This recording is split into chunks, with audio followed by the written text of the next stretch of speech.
Hello, everybody. It's another week. This is Rochelle and LaShonda. Once again, we are the co founders of Mary Carroll's Foundation. We have been talking about recovery all month.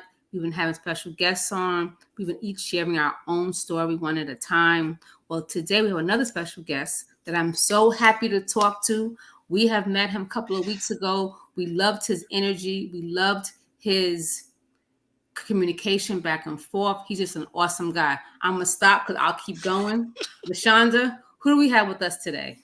Yeah, we are honored and blessed to have Cody Davis, who is the owner and, founder of Four Winds Recovery here in Georgia. And we are super, super excited because you guys have heard a little bit about us, but we want you to really hear from people who've been in the trenches for a while. We've told you guys we're just getting started. So we want you to hear the real perspective, somebody with feet on the ground who can kind of give you their perspective. But we want to back up before Cody starts talking about his organization and find out a little bit about you, Cody. How did you get here in this organization, in this field? So yeah, first and foremost, thank you so much, Rochelle and LaShonda, for having me out. Super grateful to be here and be able to contribute to y'all's organization and all the things that you guys are trying to provide for the community. I think it's such a wonderful and diligent mission that you guys have. So thank you for everything that you're doing. Pleasure to be here. How I got into this was completely by accident. It was never a part of my life aspirations whatsoever. I am a person in long-term recovery. I was a IV heroin user and crack cocaine user for a very long time. And quite frankly, when I got sober, it had nothing to do with helping anyone. There was no like, oh, I want to turn my life around so I can be this helping person who goes and does all these good things. I just wanted to stop shooting heroin on a daily basis. And whatever that looked like, fantastic. And it was really simple. I was in a place where I just needed to do what I was told to do. And what that looked like for me was one day at 6 months sober. It was actually on my 6 month date. I picked up a sobriety marker in an AA meeting, and this guy came up to me and was like, "Hey, congratulations on getting your 6 months. You're now eligible to come do an H&I meeting." I didn't even know what an H&I meeting was. It turns out it's called a hospital as an institution meeting, and it means bringing a meeting into a detox or another facility or a jail or something like that. And again, didn't know what that meant at the time. And I was getting ready to say no, but my sponsor was right behind me, and he was like, "You're not going to say no to that, are you?" And I was like, I guess not." And so I went and I brought a meeting to the St. Jude's Detox, which I'm also a former resident of. Um, and I couldn't tell you what I said. I gave like a 5 minute version of my story. Again, I have no recollection of what I said. But there was a gentleman that came up to me afterwards, and he was like, "Man, I was getting ready to leave tonight and go get high, but what you just said made me want to stay. And thank you so Wow. much." And that feeling, that the message that that man delivered me, and I don't know where he is in life or anything else like that right now. I pray for his journey, but that feeling I had never experienced in my life. The true genuine of like, man, I just did something like really because, hey, it was what was asked of me and it just helped shape someone else's journey. That was the starting point really of what got me in, and what was originally just, hey, I just want to go out there and help people. Never thought I could turn it into a business that supported me and my family's life. Um, but it did. And I just continued to do what was asked of me, do I was told to do. And it kind of just continued to blossom into better opportunities. I was originally an interventionist. That was some really, really fun work, but it was also very taxing, and I didn't have much of a life. And there was zero work personal balance because it was, hey, at any given moment, I got to get on a plane and fly somewhere else and be there for an undetermined period of time until the case is closed. And then I come back and do it all over again. So, but again, it was just these amazing opportunities that continued to fall in my lap that, yeah, just kind of helped get me to where I am today. That's Can I ask you awesome. a quick question? Last week Sure. we discussed stigma and how those are in recovery are judged and looked upon. And did you have any of that in your recovery time? Absolutely. I experience it still to this day. I mean, even though I'm a person that's about to celebrate 7 years of continuous sobriety, uh, own multiple businesses that support recovery related services, I'm a guy who's covered in head to toe in tattoos. And there is absolutely still the stigma of when I walk into certain places that there are going to be certain attitudes or judgments that are given about me. And I recognize that. And that's with me with almost 7 years, right? And so I know that my clients, they experience it every single day. Mhm. And it can be as something as surface as, hey, man, I told somebody I was in recovery and that's why I didn't get the job. But what we actually see more and more is the stigma of, oh, well, and even from people they know, oh, you're an addict, you're an alcoholic, so you can't be trusted. Mm. Even if I'm an addict or I'm an alcoholic in recovery, I cannot be trusted. Wow. I'm still gonna, if you come over to my house, I'm still locking up my purse in my bedroom behind a door that locks, all that sort of stuff. And here's the double-edged sword with it, right?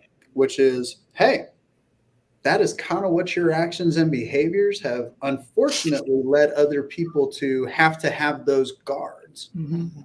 But if I'm somebody who's finally trying to do the right thing, like legitimately, I'm Right. trying to do the next right thing, and I'm continuing to have people who I love tell me they love me, but they're still treating me like I'm in active addiction. Mm. That's stigma. Yeah. Well, yeah, it's something that we experience every single day. As a clinician who trains other clinicians to treat individuals in addiction, we do a lot of group processes around stigma. And what the interesting part about that is like, hey, we can try to frame what the stigma looks like to be more comfortable with it. Mhm. But the unfortunate part is we're kind of talking about a societal problem that I'm Yeah. not sure anybody really has a real solution for. It's kind of one of those things that's like, hey, we can continue to be loud and proud about our recovery, change the actions and behaviors, but there's still going to be those people that are going to go, oh no, you're an addict. And so what Mhm. that means to me is you can't be trusted, you can't do this, you can't do that. And so that's why actually me personally, that's why I more identify with I'm a person in recovery. Mhm. Because even though, yes, addiction is a part of my story, and at one point I was absolutely an addict. And arguably, there are parts of my life today that I may behave addictively to, right? Mhm. But I don't like calling myself an addict Mhm. because I don't believe that, hey, I don't use drugs and alcohol addictively today. And so I'm a person in recovery. And I think that it's small nuances like that that can impact stigma on a greater Mhm. level, right? Because if I tell somebody who is not an addict or not an alcoholic or somebody who doesn't have the personal, not necessarily that they are a person in recovery, but they don't have the exposure to a family member or somebody very close to them. If I say I'm a person in recovery, that doesn't really necessarily imply that I'm a drug addict. Mhm. Right. That's Right. because we can all be in recovery from Of something. some And sort. that's something Mhm. that connects you and me, regardless of what your background looks like. We're all in recovery. And so if we start using language like that, Mm. that's what will start to at least marginally disrupt this thing we call stigma. But the whole, I'm Cody and I'm an addict, or I'm Cody and I'm an alcoholic. Guess what? There's still going to be a large population of people that are never going to look at that as a good thing. They're never Right. going to look at that and be like, oh, that's just so great that you're an addict, but you've got all these years of recovery. Like, that doesn't make sense to most people. Right. So it does come down to labeling and sometimes just altering and shifting the little words that we use, I think can go a very long way in this thing we call stigma when it comes to this disease. Absolutely. I think that's so powerful. And that little nuance is massive, so massive. Because you're right. If I hear a person in long term recovery, I'm like, oh, someone who's on the right path, someone who's doing the right thing. And then you hear, oh, I'm an addict. Oh, you do shiesty behavior. Oh, maybe Absolutely. you're in jail or you've just gotten out or, all of that negativity in movies and all that stuff plays in your head when you hear the words. Mhm. And I think it blocks people too from seeing the person, Mhm. who's actually standing in front of them. Yeah, like I interviewed my dad and stepmom last week, and they're both, in recovery. And my dad says that every day is a choice. He's Absolutely. been a user for over 20 years, and every day is a choice. Mm. And so he understands like what you just said. Looking at him, you're going to judge him by looking at him and what he says, but he knows it that he's in recovery. He chooses not to, and Yep. it's a choice for anybody. It's a choice that you make every single day. Every day is day one. Well, it becomes a choice. I personally believe. Yeah, I completely agree with everything that you're saying. And I believe that it's something that does become a choice because I think that the thing that does make addiction so kind of unique is that it starts as a choice, and then we reach that period where it's no longer a choice. Like it Mm-hmm. really isn't. It's I use the analogy all the time of I have a terrorist who has hijacked my body, hijacked my mind, and I'm just kind of going with the flow and doing the thing, and even though I tell myself I don't really want to do this because I can't tell you the amount of days that I woke up and told myself I'm not gonna get high today. Give me 3 hours and I promise you that dope sickness is going to win every single time. And it's not a choice because I Gotcha. can sit there and I could cry sitting there saying I don't want to do this, I don't want to do this, but I'm so physically ill that if I don't do it, I can't even walk down the street without vomiting all over myself. So it is this weird thing, right? That it's like Mhm.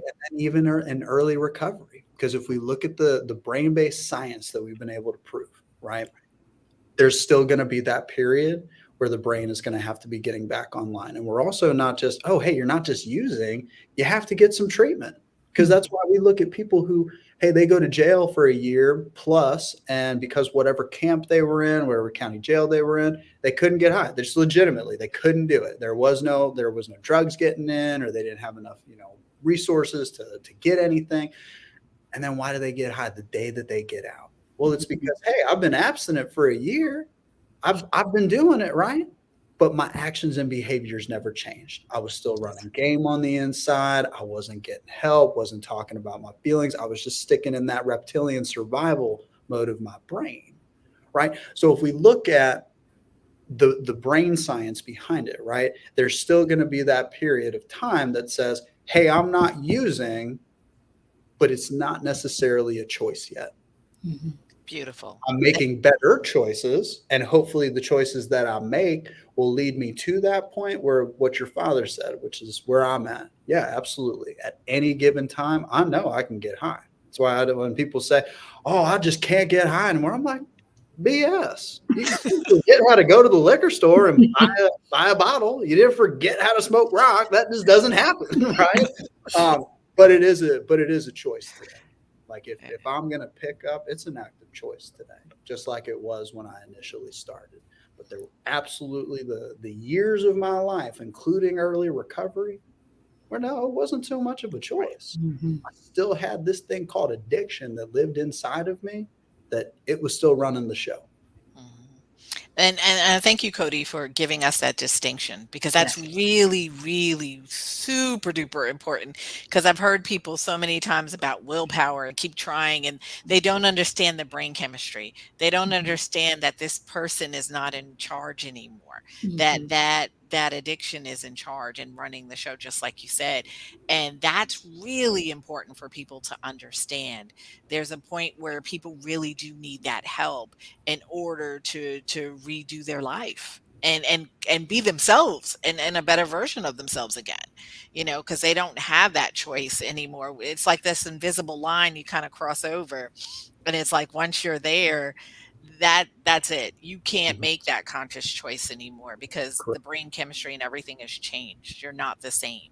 Um, 100%. And, and that's why substance use disorder has been identified through the DSM-5 as a mental health diagnosis, because we've literally been able to prove, hey, this has nothing to do with a spiritual malady or anything like that. It actually has to do with the fact that these chemicals that you've been ingesting have changed your brain chemistry and have actually damaged your prefrontal lobe. yeah. That is a mental health disorder. Mhm. Bottom line. And So it's when we look at it from important. that angle, it's like, hey, man, somebody with schizophrenia, they don't have a choice in that.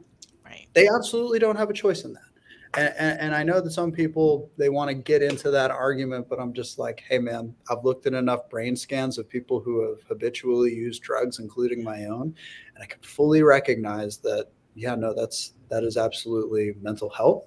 And without adequate treatment, not accountability, not go to this meeting and listen to these people. No, like treatment, Yeah. that people won't be successful. And that's why we do what we do. Absolutely. And that's a perfect segue. So, Cody, share with people about your Yes. program. Sure. Yeah, absolutely. So Four Winds Recovery, we are a 6 to 12 month recovery residence for men here in Cobb County. And what the distinct difference between a recovery residence and a sober living really is a recovery residence is actually going to treat the disease. Um, quick, quick background. I started Four Winds off of a resentment, in that I looked at the majority of the other sober living homes, and I saw what they were doing, which was, hey, we're going to rent a shared bedroom to you. We're going to drug test you once a week, and we're going to put you on this van and take you to AA meetings, and that's about it. And that was the standard operating procedure. That was almost what people were expecting when they came. But I looked at that and I said, hmm, if this is working so well, why are the overdose rates so high? Why are so many people dying in these places? Why is there a need for more places every week? And it really comes down to because there's no treatment involved in people's structure. Again, accountability works. I do believe that. But guess what? I can get accountability in a jail cell.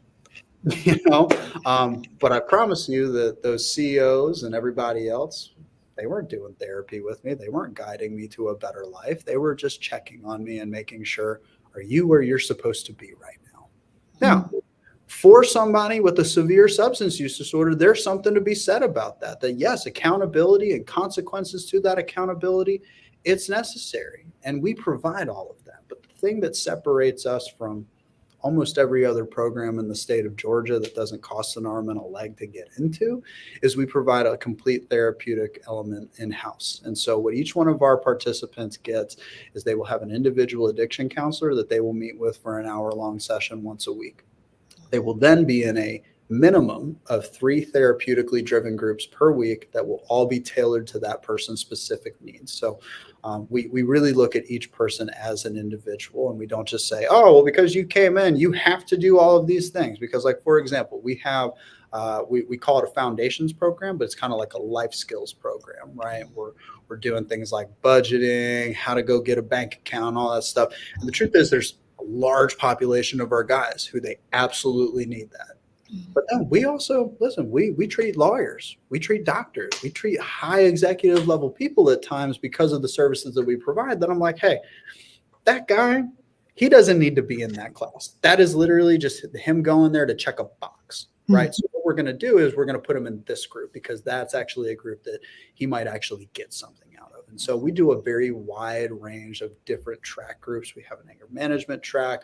We do a lot of experiential therapy, weekly process groups.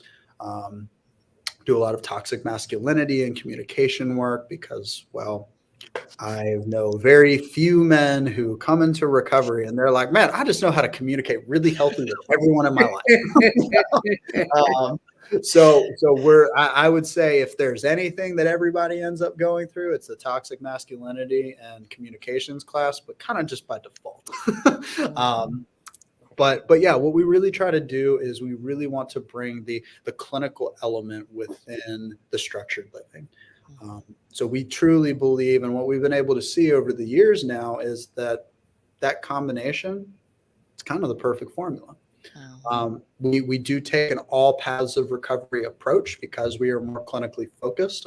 So meaning that we don't tell somebody they have to be in AA or that they have to go be in NA or something like that. Now, I would say that by default, because 12-step recovery is the most dominant and widely available resources that are out there, it's what most of our guys end up subscribing to for themselves. But we are very open about other pathways. So we have plenty of guys that they choose to do smart recovery or Dharma recovery. We've got plenty of people who are faith-based. And we believe that, hey, man, it's not my job in these 6 to 12 months that you're going to be with me to tell you what your recovery has to look like for the rest of your life.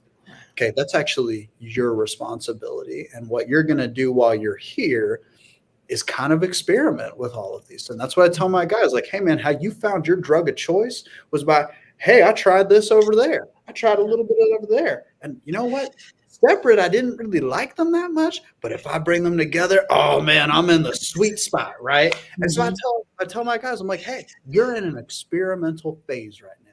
I want you to go try another. Even if you think that you're like, oh, no, the 12 steps are going to work for me, man, get your butt out there and try one of these other spots. Because you know what? You never know when you're like, oh, wow, this really hits home for me.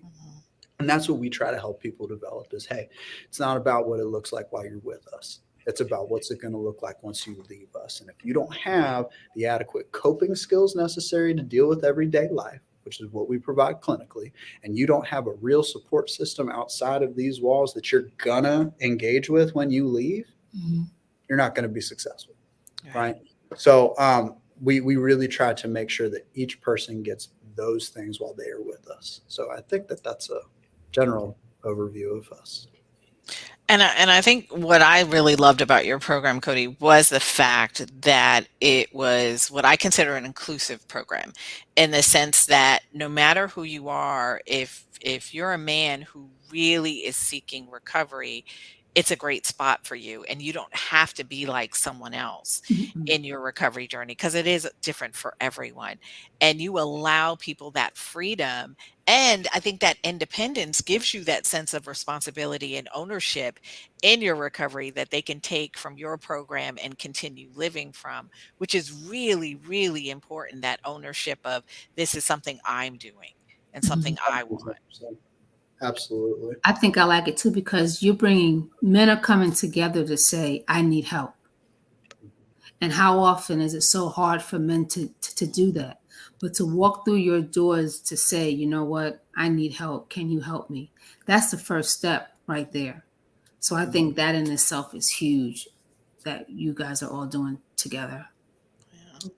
Yeah, we're, I mean, you know, I think that the really wonderful thing about this process for me has been really watching it all come together, you know, and going from when we started with, hey, it was 8 beds and 3 of us running the whole show, and we were just kind of making it up as we went. We were like, you know, we started off with you're getting an individual, and there's going to be 2 groups a week that everybody has to go in, and at the time it was like, hey, that, and what's crazy is 1 individual session and 2 therapeutically driven groups that everybody had to go. That was still upping the standard for what the sober living game here in Georgia was really looking like at that time.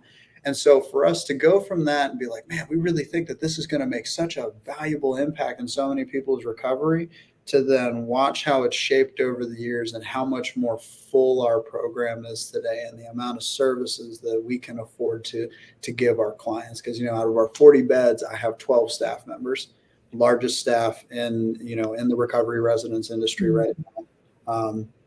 And, you know, one of the things is I can comfortably say it's a horrible business model, but all of my residents they're taken care of.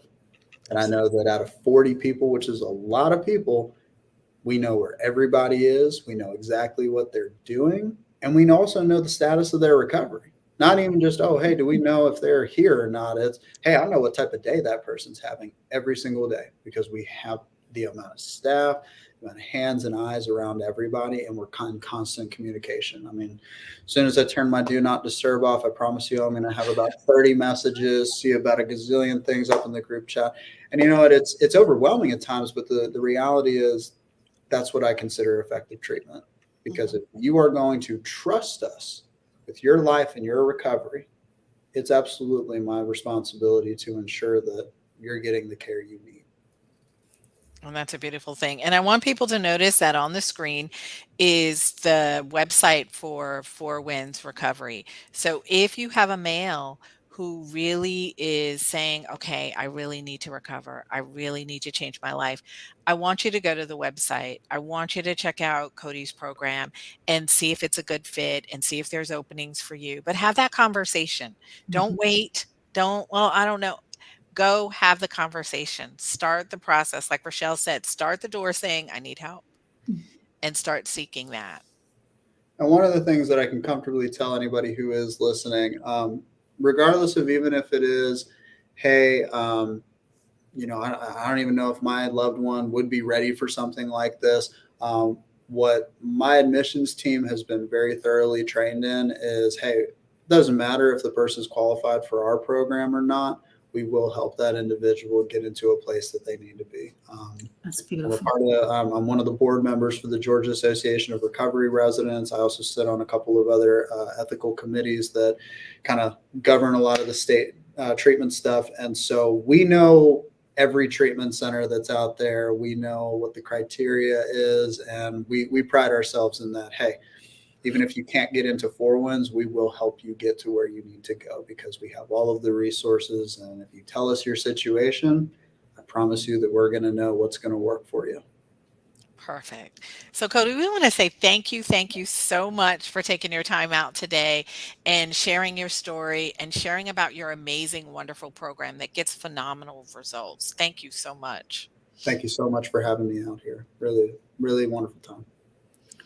And once again, this is Rochelle and Lashonda from Mary Carroll's Foundation. You guys have an amazing week, and we'll talk to you soon. Bye.